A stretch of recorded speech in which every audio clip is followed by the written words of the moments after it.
The chemical industry is adjusting to the new normal. What does that mean for process safety? Process Safety with Trish and Traci is a production of Chemical Processing. Chemical Processing focuses on serving engineers, designing, and operating plants in the chemical industry. Welcome to this edition of Process Safety with Trish and Traci, the podcast that aims to share insights from current incidents to help avoid future events. I'm Traci Purdom, Senior Digital Editor with Chemical Processing, and as always, I'm joined by Trish Kieran, the Director of iChemie Safety Center. Trish, why don't you update us on what you've been up to lately? Well, it's been an interesting time for our household lately, Traci. We decided to adopt a new dog to keep our old dog company, so we ended up adopting an elderly dog. So we're all going through a period of adjustment as we all learn to deal with the new creature in the house, as well as go through some of the challenges of toilet training, for example, a 14-year-old dog rather than a puppy. So it's been a fun few days, a few weeks, but he's absolutely adorable and we love him already. Well, what is his name? His name is Toby. And then you have another dog, right? You have a similar age dog. Yeah. We do. We've got a 12-year-old beagle as well now. So we've got the two beagles, 12 and 14 years old, both boys. Oh, that's awesome. Well, good for you for adopting a senior dog. I've always wanted to do so, but that's a tough thing to do, and I am applauding you for doing so. Oh, thank you. Every dog needs a home. So, even the old ones. Just got to be prepared to deal with the loss when it happens. Anyway, what have you been up to, Traci? Well, I don't have any fun puppy stories or old dog stories. We had to deal with a flood last week. We had a record rainfall in the area, and that pushed the sewer system up through our toilet in our lower level. So we've been dealing with the cleanup on that, and it's not our first time, unfortunately, dealing with this. So I did have a plan in place, calling the insurance company and the cleaning crew and making sure that we're on the list to get someone out the very next day, because last time it took a couple days and sitting on raw sewage is not fun. So I did have a little bit of a plan in place, but it was interesting. Each call this time I had to answer some questions about COVID exposure. So I guess we're dealing with this as our new normal for everything that we're doing these days. And in today's topic, we're going to explore how companies are coping with their new normal. And while eventually this pandemic will be behind us, we hope, the lessons learned will remain valuable for future disruptions of any kind. And in previous podcasts, you and I have talked about working from home and virtual meetings and trainings. But there are so many other things that need to be considered in our current world, our current pandemic-impacted world. Can you offer insight on some of the items that normally would be an in-person or in close proximity task to execute, like risk assessments and team environments, and what do we do about shift management and turnover? Yeah, it's a really interesting area. We're now delving into things that we never thought we could do remotely. And we have to, because it's the only choice we have, otherwise they don't get done. And considering risk assessments, there are probably some risk assessments you can put off and don't need to do, but there are some that you do need to do, particularly at this time, because the work that you're doing may be changing in some way, so you need to potentially be going through a management change process which will require a risk assessment. So we've had to think a little bit creatively and figure out how to deal with some of these assessments remotely. Last week, the Safety Centre actually published a paper where we had a conversation with a lot of our member companies and said, what are the good practices and tips that you're doing?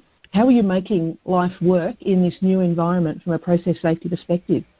And so we published that on our website last week, and it's a really useful list of all sorts of different things to think about. But if we just turn our mind to, say, risk assessment and assurance, for example, risk assessments, it turns out, can perhaps be done remotely, but we need to do them a little bit differently. So one of the things that's come up is pre-assessment preparation is more important than ever, because you don't get the chance to have a little conversation in the room beforehand or get a little bit of the way through the assessment and go, oh, I don't think we got that. We need to go and look at something. We don't get that luxury anymore. So we need to make sure we've got really good preparation, defining the roles required for the review, how those people are going to interact with each other, how are they going to get access to the drawings and documentation they need, Are we going to need to think about things like, do we develop a generic management of change to address the changed circumstances for people, and then have each group actually review that management of change at the start of their assessment to make sure they understand their ground rules that they're going to work to? A couple of the other important things we've discovered is that the quality of the facilitator is more important than ever. You can't be a passive facilitator when everybody is virtually in the room. You actually have to be very active, drawing out participation from everybody, making sure everybody is getting a chance to have their say. But coupled with that, the scribe. Normally you'd have a scribe that's probably a junior process engineer, and it's a way to teach them about HAZOP a little bit more, or PHA, and so they get to be the scribe. Not in today's world at the moment, unfortunately. We probably need to have scribes of the calibre of good facilitators, because the scribe is unlikely to be able to be sitting right beside the facilitator and be getting direct guidance from them, as would normally happen in a PHA. So either we need to try and have the two of them in the same room, obviously socially distanced, or they actually have to be a very experienced and competent scribe to be able to know what they need to do, because they won't necessarily have someone right there to ask. It goes without saying, your technology has to be robust. You've got to have decent internet signals so people can actually communicate. And in the work environment, many of us work with multiple computer screens, which is great. And it means we can view two different things at once. But chances are people's home office setups don't have that. So if we're down to just one computer screen, you've got to think about how people are going to be scrolling through the data and the information. How we're going to be presenting the assessment record to people. The software programs we normally use to track the output of risk assessments might not be suitable. We may have to go back to old school Excel spreadsheets so that we can track the information and then upload it later. You've got to think about how people are going to get the drawings. Are they going to get hard copies? Unless they are, all the nodes have to be marked up ahead of time. We can't expect people to do that. They're going to have to get them in sufficient time to be able to review them. There might be health concerns about where they've been printed and are the pages potentially contaminated.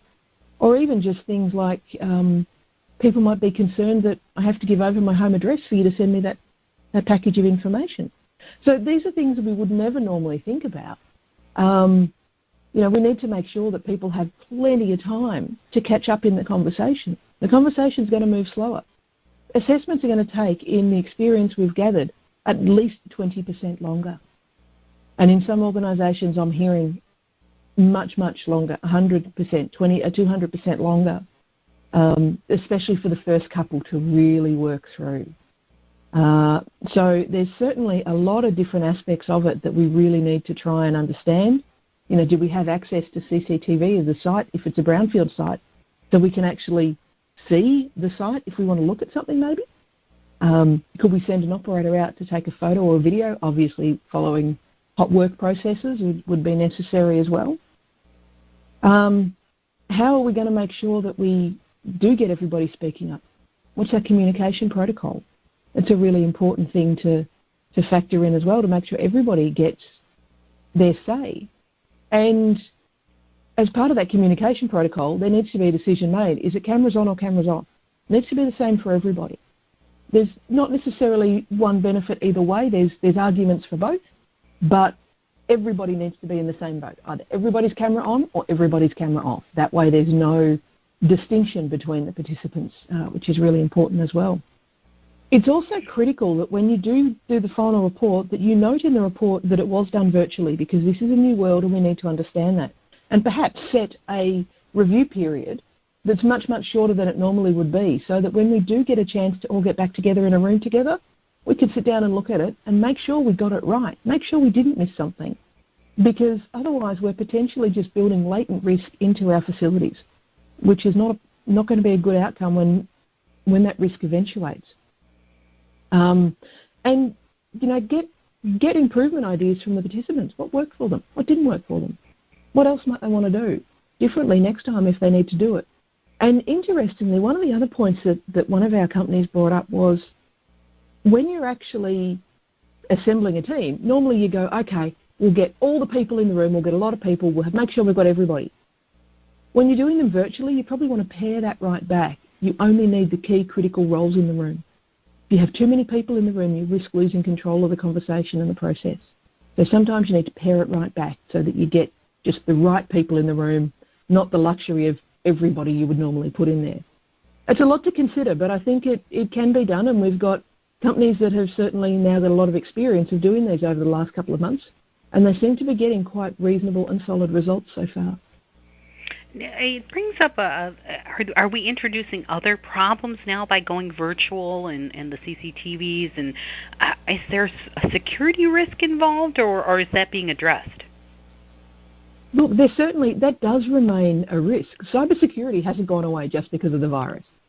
In fact, in some areas, cyber attacks have increased.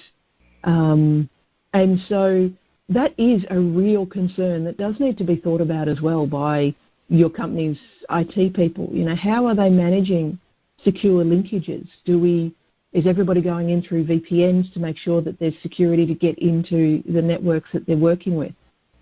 It is certainly something that's got to be considered, and you need to make sure you've got the right expert advice in that space, because otherwise you could be opening yourselves up to potential security issues. I would certainly not suggest that everybody from home can log into the DCS, but the CCTV system is an important system. You certainly don't want that hacked, but there may be some good reasons to allow people access potentially. But certainly, this is why we need the management of change. We're in such a changed world. We need to sit back and think about all the changes and how they're impacting our facility and get the expert advice. Absolutely. Lots of change going on. And speaking of change, I've been writing news items nearly every day regarding plants that are changing their lines to produce PPEs and hand sanitizers. This isn't as simple as it seems, and some plants are really finding out the hard way that there are safety concerns that they never even considered. And now maybe that they're dialing back and taking some of those things offline. That's also a risk that they have to consider. Can you give us some best practices for those facilities that have changed their lines to do things that they've never done before? Yes, so again, the management of change here is absolutely critical to make sure that you can evaluate the potential hazards that are being introduced by the change you're making. So if you're a facility that's not used to handling ethanol, for example, you're used to handling some other flammable substances, but not ethanol, or certainly not in the quantities you need to ramp up for hand sanitizer manufacture, then you actually need to go back and take a good look at some of the guidance and requirements out there for fire safety. So, whether it's the NFPA 30 guide on flammable and combustible liquids, you need to understand what's in that. How does your fire system stand up to that? You need to understand whether you've got the right earthing and bonding in place for dealing with static issues from the ethanol. Understanding one of the challenges of ethanol is that it actually burns clear. So you can't see when it's on fire, which is really quite difficult to manage from that perspective. So that even makes it a little bit more challenging and something you're really not used to managing potentially. So you've got to make sure you understand your fire safety systems, you understand the hazards that you're introducing. If you need to get different chemicals or new chemicals in to assist, what's your supply chain? Does your supply chain actually work in this process, in this situation? We're seeing situations of organisations going along fine until they discover that they can't get a particular treatment chemical they need because their supply chain's down. So what's your backup supply chain if you need specific items for things? So the other options are things like, I can get someone else to deal with managing that part of my risk. I'll get it done at another company. You still have to do your due diligence on that. You still got to make sure that if you are outsourcing something to another organisation, that they have the supply chain safety managed as well. So if all of a sudden someone that normally supplies you one particular chemical is now supplying you ethanol, are they capable of supplying you ethanol safely? Or have they just decided to fill a different truck, or fill the same truck even, and it'll all be okay, don't worry about it? That is not an acceptable way to deal with these hazards. We all need to come together. We all need to get a little bit creative in how we can tackle this problem and how we can produce the products we need. But we have to do it safely. Otherwise, we end up in the situation of incidents happening where people die. And we have seen a number of incidents occur around the world In particular, there's a lot of reports of things coming out of India at the moment. There was a factory that had an explosion making hand sanitizer. They didn't normally make hand sanitizer. They'd modified their plant. They had an explosion. They killed 2 workers. The idea of if we've had to shut down a facility because of government-mandated shutdowns, was it shut down safely? And then what happens when we bring it back online? How do we safely return it to service?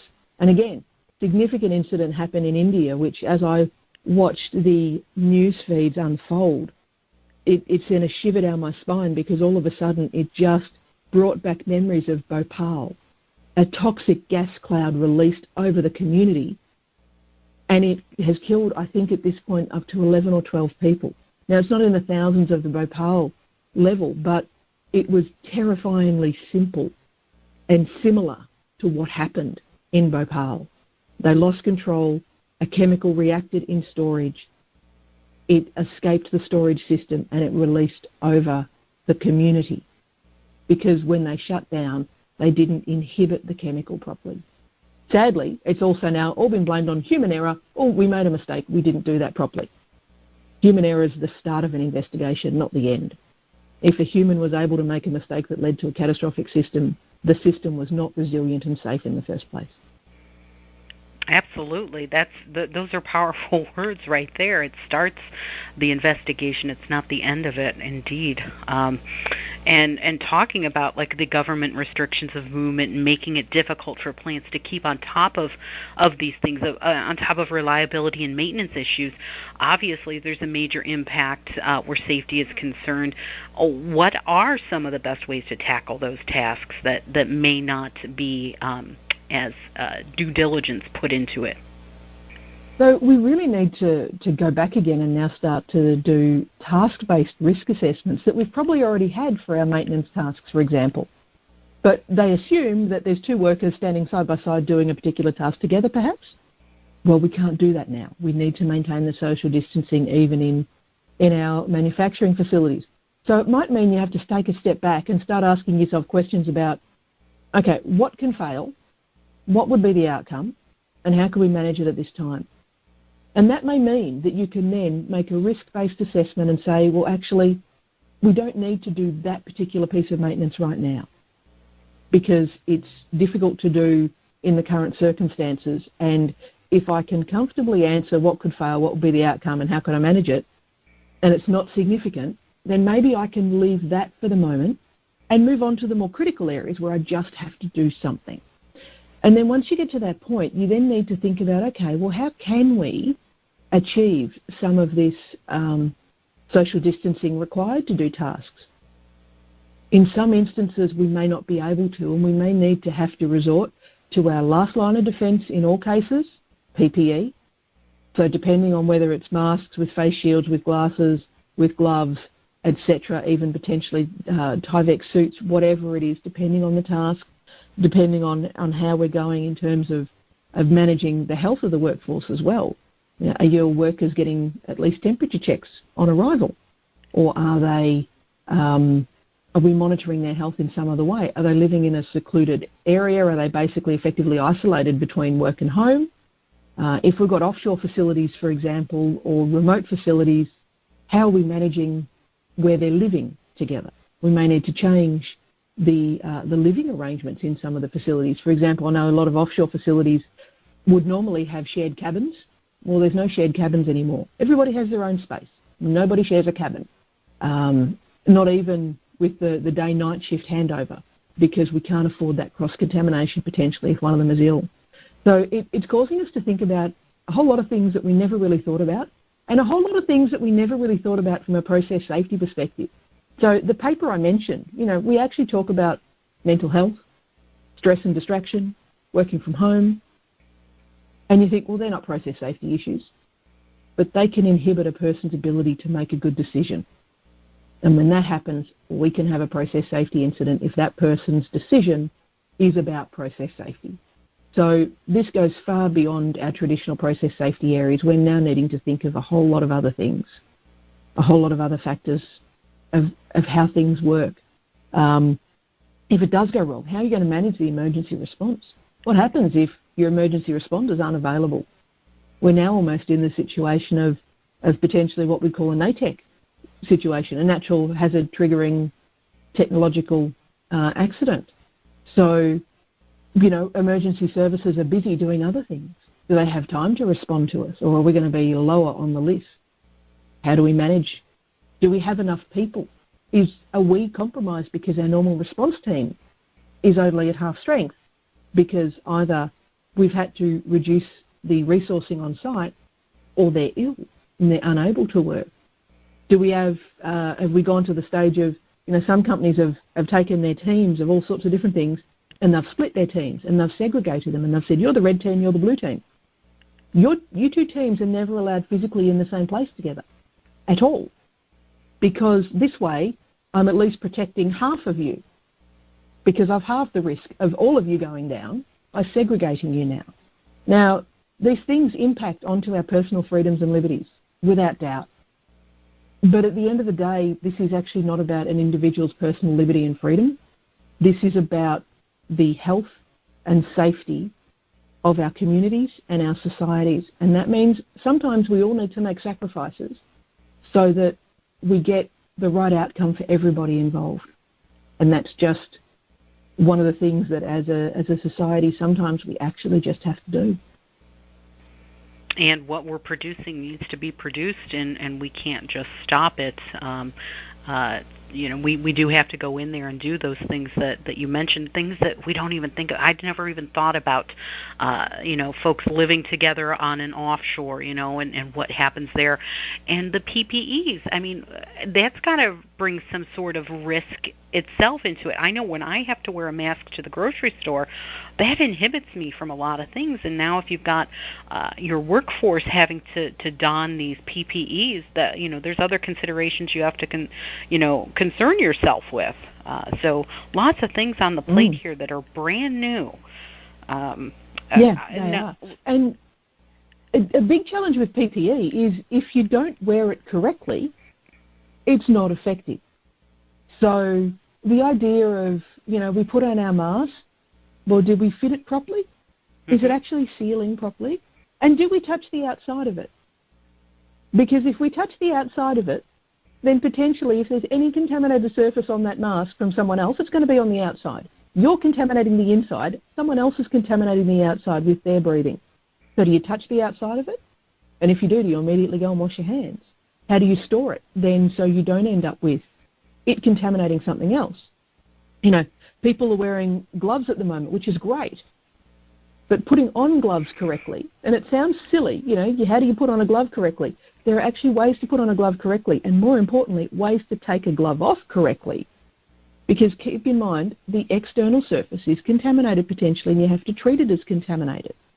As a first aider, one of the things that we always, talk to other first aiders about is, when you take your glove off, pretend it's covered in blood, because you really don't want to touch any part of it then, do you?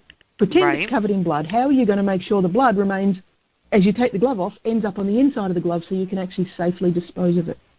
But the other thing is, we see people wear gloves and they think that they're protected because they've got gloves on. And so they do things like, go to the restroom and they don't bother washing their hands because they've got gloves on. Then they go to the supermarket and then they touch everything. It's the false no, that's sense not of how security. this glove thing works. Yeah. It's not a magical protection. If I touch something with a glove and it's contaminated and I touch something else with that same glove, I've contaminated it. So, whilst the glove protects your hand, it does not stop the spreading of something. And so sometimes we just need to think about what we're doing a little bit more. But we're also asking people that have potentially never worn PPE to wear PPE. And we're not teaching them how to do it properly. In the workplace, we have big training modules on how to wear your PPE properly. I haven't seen those come out for the public yet very much. So, making sure your mask has actually got a good seal on it, making sure you don't go touching the outside of it and then touching other things, putting it in a place that's safe so that it doesn't contaminate other things. If you're wearing gloves, regularly change them or take hand sanitizer with you.